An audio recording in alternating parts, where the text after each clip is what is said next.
Hello నమస్తే సలాం వాలేకుం మీ అందరికీ Everest masala వార వంటలు powered by natural refined sunflower oil మరియు butterfly kitchen product and appliances కి స్వాగతం సుస్వాగతం. ఈరోజు మీకోసం చెన్నై స్టైల్ చిలకడ దుంపల పులుసు. ఏమండి, మనం ఎన్నో రకాల పులుసులు చేసుకుంటాం. ముఖ్యంగా మన సౌత్ ఇండియాలో చేసినన్ని రకరకాల పులుసులు మరి నార్త్ ఇండియాలో చేయరు. మన తెలుగు రాష్ట్రాలు తెలంగాణ ఆంధ్ర నుంచి మనం కిందికి వెళ్తుంటే తమిళనాడు కేరళ కర్ణాటకలో కూడా రకరకాల పులుసులు చేస్తారు. పులుసులకి మరి మన సదర్న్ పార్ట్ ఆఫ్ ఇండియా చాలా చాలా ఫేమస్. మరి దీంట్లో చిలకడ దుంపలు మనం చూసుకునేటప్పుడు మరీ లావుగా ఉన్నవి కాకుండా కొంచెం చిన్న చిన్న చిలకడ దుంపలు తీసుకొని ఇలా ఇంత సైజు కనుక ముక్కలు కట్ చేసుకుంటే ఈ పులుసుకి చాలా బాగుంటుంది.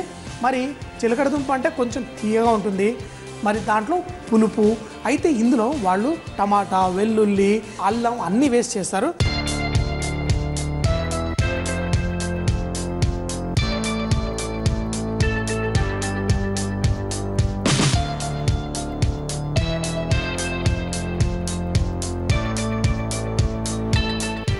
ముందుగా మనం ఈ టమాటాని వెల్లుల్లిని చక్కగా వేయించి పేస్ట్ చేసి మళ్ళీ పులుసు అనమాట.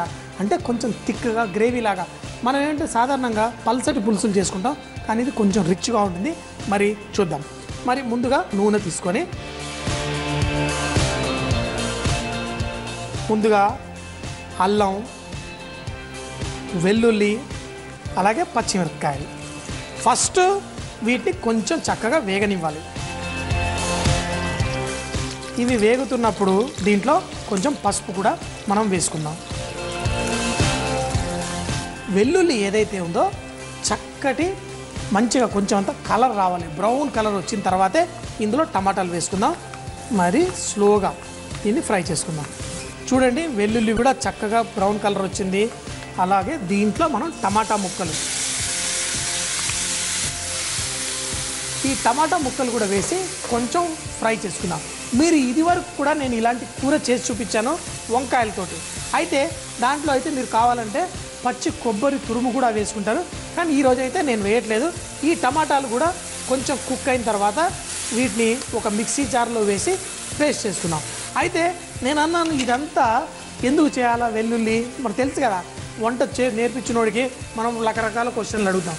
అయితే ఇలా కొన్ని వంటల్లో ఆ మంచి సువాసన అనేది ఈ ట్రెడిషనల్ మెథడ్లో చేస్తేనే మీకు ఆ మంచి టేస్ట్ వస్తుంది. మరి ఈ చిలక దుంపల పులుసు కూడా మనకి అద్భుతంగా ఉండాలంటే ఈ వెల్లుల్లి కొంచెం ఫ్రై అవ్వాలి, తర్వాత అందులో టమాటాలు వేసి కొంచెం వేగనిస్తేనే ఆ టేస్ట్ వస్తుంది.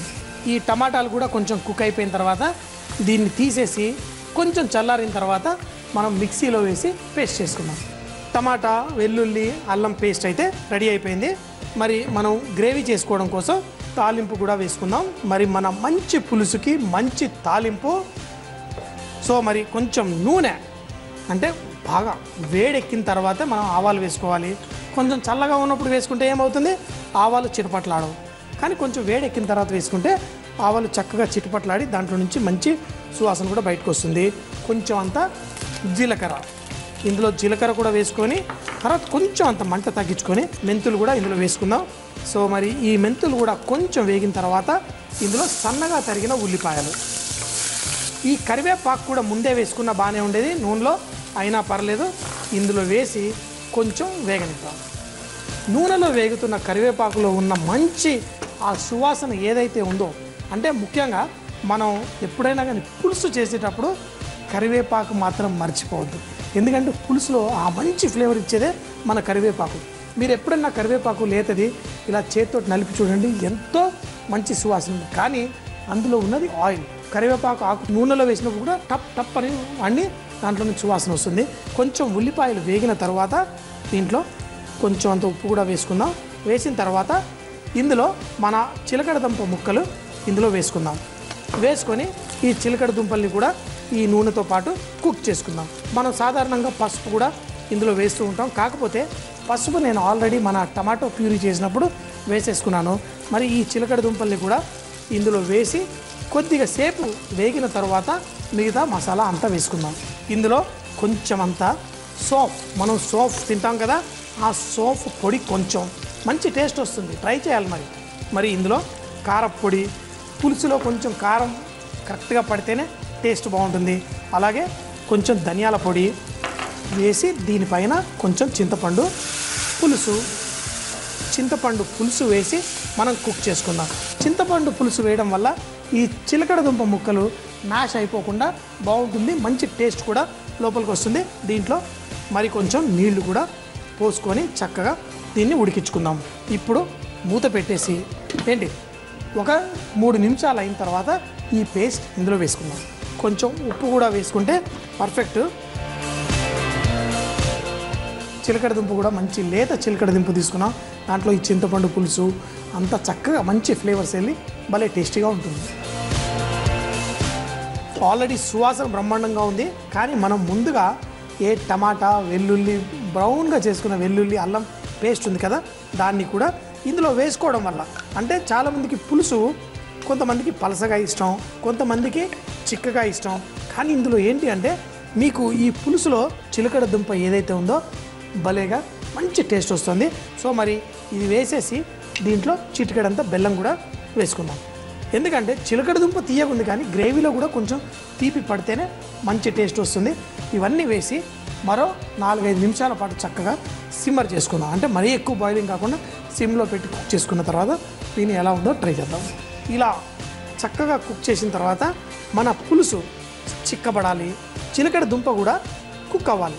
చిలకడ దుంప కుక్ అయిపోయిందా చూడండి, చిలకడ దుంప కూడా చక్కగా కుక్ అవ్వాలి, పర్ఫెక్ట్గా కుక్ అయింది. సో మరి దీన్ని టేస్ట్ చూద్దాం.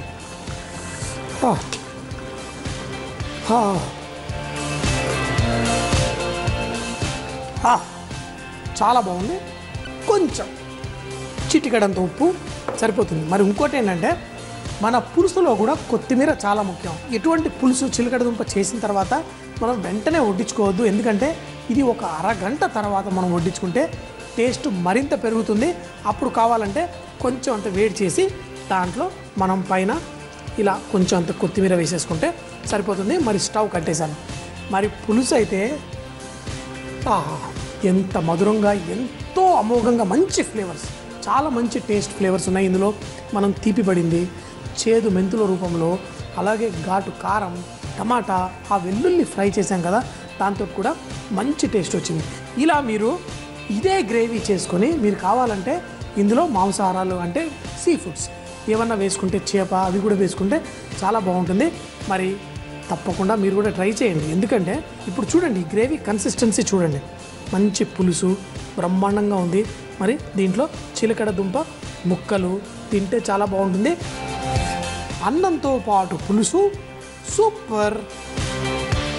ఇలా చిలకడ దుంప ముక్కలు, ఈ పులుసు, ఓహో ఆహా అని మరి తినాల్సిందే. ఎర్రటి పులుసు, పుల్లగా తీయగా మన చిలకడ దుంప ముక్కలు, ఆహా. కానీ బాగా వేడిగా ఉంది.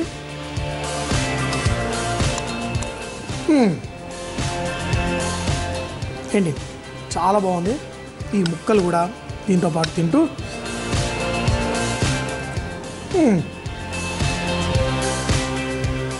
సూపర్ అంటే మరి సూపరే. కానీ ఒక అరగంట తర్వాత తింటే ఇంకా సూపర్. సో ఎంజాయ్ చేయండి అందరూ, వారేవానండి. చిలకడ దుంపల పులుసు చెన్నై స్టైల్ మీరు కూడా చేసి ఎంజాయ్ చేయండి. చిలకడ దుంప పులుసు తయారు చేయు విధానం: ముందుగా ఒక ప్యాన్లో నూనె వేడి చేసి అల్లం, వెల్లుల్లి, పచ్చిమిరపకాయ ముక్కలు, పసుపు వేసి వేయించుకోవాలి. ఇందులో టమాటా ముక్కలు వేసి మంచిగా వేయించుకొని మిక్సీలో వేసి పేస్ట్ చేసుకోవాలి. మరో పాండిలో నూనె వేడి చేసి ఆవాలు, జీలకర్ర, మెంతులు, ఉల్లిపాయ ముక్కలు, కరివేపాకు వేసి కాస్త వేయించి చిలకడ దుంప ముక్కలు వేసి మరి కాసేపు వేయించుకోవాలి. ఇందులో సోంఫ్ పొడి, కారం, ధనియాల పొడి, చింతపండు రసం, నీళ్లు, తగినంత ఉప్పు వేసి మూత పెట్టి 4-5 నిమిషాల పాటు ఉడికించాలి. ఇప్పుడు ఇందులో ముందుగా మిక్సీ చేసుకున్న పేస్ట్, బెల్లం వేసి మరో 4-5 నిమిషాల పాటు ఉడికిన తర్వాత కొంచెం కొత్తిమీర వేసి అన్నంతో వడ్డించుకుంటే చాలా బాగుంటుంది. చకచకా చట్నీలు అంటే మనందరికీ ఇష్టం. ఆ చకచకా చట్నీల్లో మీకు బీరకాయ తొక్కతో అద్భుతమైన మంచి చట్నీ. అయితే బీరకాయ మనకి సాధారణంగా మనం బయట తొక్కు తీసేసి మనం కూరలు చేసుకుంటూ ఉంటాం. చాలామంది బీరకాయ తొక్కని పడేస్తూ ఉంటారు. కానీ ఈ తొక్కలో చాలా మంచి పౌష్టిక విలువలు, ఎంతో మంచిదని చాలామంది చెప్తూ ఉంటారు. ఫైబర్ కూడా బాగుంటుంది. కాబట్టి దీన్ని పడేయకుండా మనం రకరకాల చట్నీలు చేసుకోవచ్చు. ఒకటి కాదు, రెండు కాదు, ఈ బీరకాయ తొక్కతో 10-15 రకాల చట్నీలు చేసుకోవచ్చు.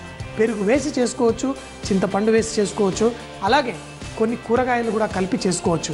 దోసకాయ బీరకాయ తొక్క చట్నీ అయితే మరీ అద్భుతంగా ఉంటుంది. కానీ ఈరోజు మీకు సింపుల్గా ఈ బీరకాయని ఇలా తొక్క తీసి దీంట్లో మనం కొన్ని నువ్వులు, చింతపండు, పల్లీలు అన్నీ వేసి ఒక మంచి చట్నీ చేసుకుందాం. ఈ చట్నీలో ఫస్ట్ కొంచెం నూనె వేసి మనం కొన్ని దినుసులు చక్కగా ఫ్రై చేసుకుందాం. నూనె కొంచెం వేడెక్కిన తర్వాత దీంట్లో ఎండుమిరపకాయలు. చాలామంది అనుకుంటారు ఎండుమిరపకాయలు ఏంటి, దాంట్లో గింజలు తీసేస్తూ ఉంటారు. కానీ గింజల్లో కూడా మంచి సువాసన ఉంటుంది. ఆ గింజలతో పాటు ఉంచి మనం ఇలా తుంచి నూనెలో ఎండుమిరపకాయలు వేసుకొని లైట్గా వేయించుకుందాం. దీంతో పాటు ధనియాలు, జీలకర్ర, అలాగే ఈ చట్నీలో కొంచెం చింతపండు వేస్తున్నాం, కానీ దీంట్లో కొన్ని మెంతులు వేసుకుంటే కనుక మనకి మంచి టేస్ట్ వస్తుంది ఈ చట్నీకి. అలాగే శనగపప్పు, మరీ మంట ఎక్కువ పెట్టకండి, కొంచెం మీడియం ఫ్లేమ్లో ఇది వేయించుకోండి. ఎప్పుడైనా కానీ మనం తాలింపు అలా లేకపోతే వేసేటప్పుడు, ఆవాలు వేసేటప్పుడు మాత్రం నూనె బాగా వేడి చేసి అవి వేసి చిటపట్లాడిన తర్వాత మంట తగ్గించి మిగతా ఇంగ్రీడియంట్స్ వేసుకుంటే ఏవి కాలకుండా ఉంటాయి. సో మరి ఈ శనగలు కూడా వేగుతున్నప్పుడు ఇందులో పల్లీలు, చింతపండు, అలాగే దీంట్లో వెల్లుల్లి కూడా వేసుకున్నాం. ఆవాలు తర్వాత వేసేటైనా కానీ ముందుగా కొంచెం వెల్లుల్లి వేసాను, అవి కూడా కొంచెం వేగితే బాగానే ఉంటుంది. ఇవన్నీ కొంచెం వేగిన తర్వాత ఏంటంటే ఆ పల్లీలు కూడా లైట్గా నూనెలో ఫ్రై అవుతే దాంతో మన చట్నీకి వచ్చే మజానే వేరు. ఇలా కొంచెం వేగుతున్న తర్వాత దీంట్లో కరివేపాకు, కొంచెం కరివేపాకు చిటపట్లాడిన తర్వాత ఇందులో నువ్వులు వేసేసుకుందాం. ఎందుకంటే నువ్వులు చిట్టిగా ఉంటాయి, అవి ఒట్టిగే అంటే కాలిపోయే అవకాశం ఉంటుంది. కాబట్టి లాస్ట్లో ఇలా వేసి కొంచెం సేపు వేయించుకుందాం. ఇందులో కొంచెం అంత పసుపు, కొన్ని టమాటాలు, ఈ బీరకాయ తొక్క తీసే ముందు ఫస్ట్ బీరకాయల్ని మంచిగా కడుక్కోవాలి. ఎందుకంటే బీరకాయల పైన కొంచెం పురుగు అలా వచ్చే అవకాశం ఉంటుంది. కాబట్టి బీరకాయల్ని నీళ్ళల్లో 1 నిమిషం ఇలా పెట్టి తర్వాత చక్కగా కడిగేసుకుంటే బాగుంటుంది. సో మరి ఇది కొంచెం వేగుతున్నప్పుడు దీంట్లో కొంచెం అంత ఉప్పు. ఈ బీరకాయ తొక్క వల్ల మనకి ఒక మంచి కలర్ కూడా వస్తుంది, అలాగే ఒక మంచి టేస్ట్ కూడా మన చట్నీకి వస్తుంది. ఇలా వేసి ఈ బీరకాయ తొక్కలు కూడా కొంచెం వేగిన తర్వాత మనం ఇందులో కొబ్బరి వేసుకొని చట్నీ చేసేసుకుందాం. ఇప్పుడు చూడండి, టమాటాలు కూడా కొంచెం మెత్తగా ఉడికిపోయినాయి, అలాగే బీరకాయ తొక్క కూడా కొంచెం మెత్తగా అయిపోయింది. దీంట్లో మనం ఈ పచ్చి కొబ్బరి తురుము, అంటే కొబ్బరి ఇది ఆప్షనల్, మీ దగ్గర ఉంటే వేసుకోండి, లేకపోతే వేయకపోయినా పర్లేదు.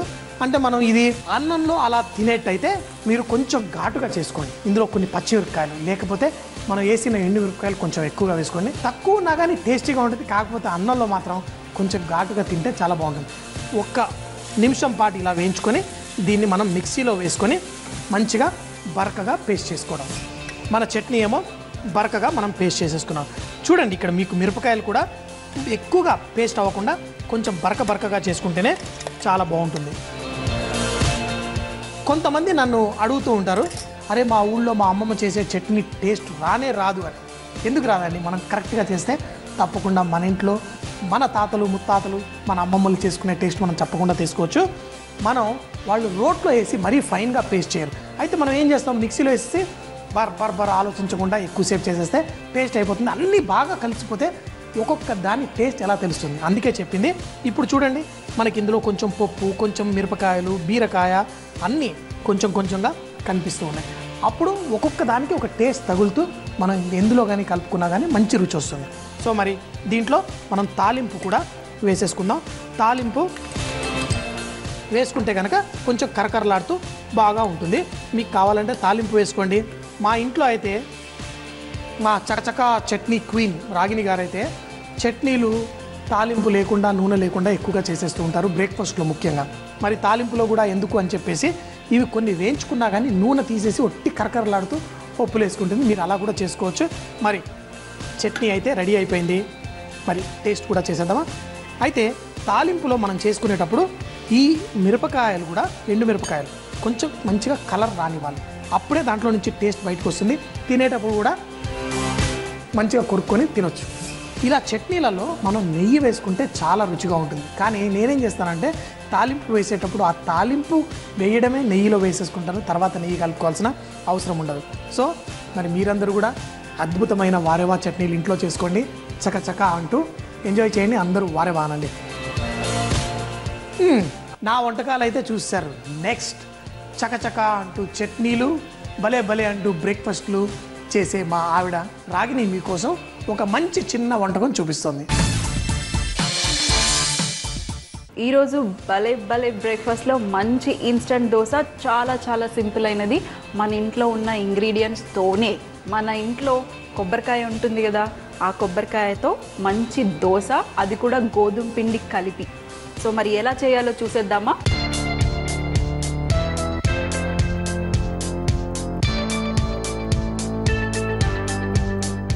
ఫస్ట్గా కొబ్బరికాయ నుంచి ఈ కొబ్బరి ముక్కల్ని ఇలా చిన్న చిన్న ముక్కలుగా తీసుకోండి.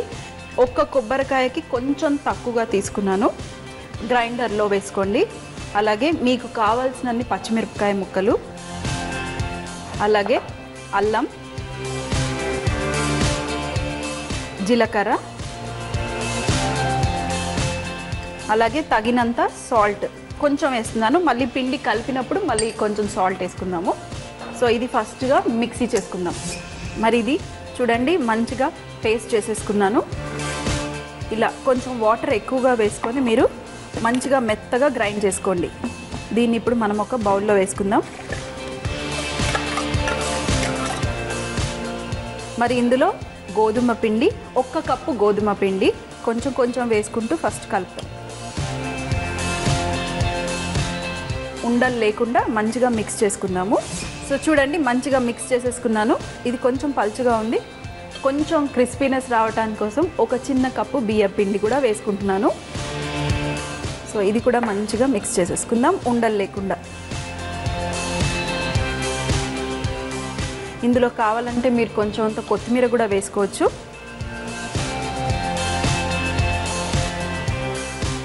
మిక్స్ చేసేసుకొని మనం దోశ పోసేసుకోవడమే.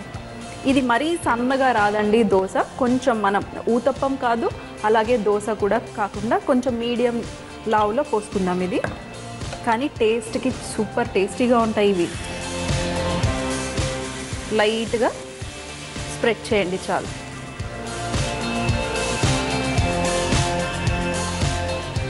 మీకు తగినంత ఆయిల్ వేసుకోండి. మరి ఒక 2 నిమిషాల పాటు కుక్ చేసుకుందాము. మరి ఒక వైపు మంచిగా కుక్ అయిపోయింది, ఇంకో వైపు చూడండి ఎంత చక్కగా మంచి కలర్ వచ్చేసింది. మన కొబ్బరి దోశ ఎంత ఈజీగా ఉంది కదా, అలాగే టేస్టీ కూడా ఉంటుంది. ఈ దోశకి మీకు చట్నీ ఏం అవసరం లేదు, ఎందుకంటే అందులోనే మనం పచ్చిమిరపకాయలు, కొత్తిమీర, ఉప్పు, కొబ్బరి అన్నీ ఇందులోనే వేస్ట్ చేశాం కదా. మరి ఇంకా పచ్చడి ఎందుకు, ఇలాగే తీసేసుకొని తినేసిన సూపర్గా ఉంటుంది. సో మరి ఇంకో వైపు కూడా కుక్ అయిపోయింది. ఒక ప్లేట్లోకి తీసేసుకుందాం. ఇంకొకటి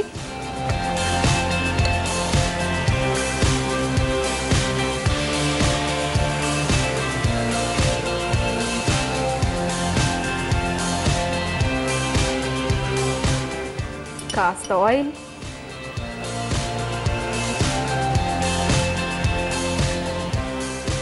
చూడండి ఈ దోశ చూసి నేను ఆగలేకుండా ఇలా వేసుకున్న దోశ తింటూనే ఉన్నాను.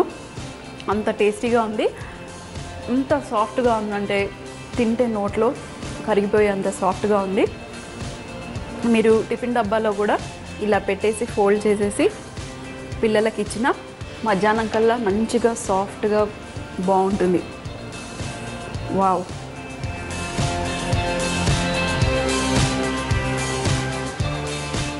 ఇలాగే బాగుంది. ఇంకొంచెం పచ్చిమిరపకాయలు కావాలన్నా వేసుకున్నా ఇంకా టేస్టీగా ఉంటుంది.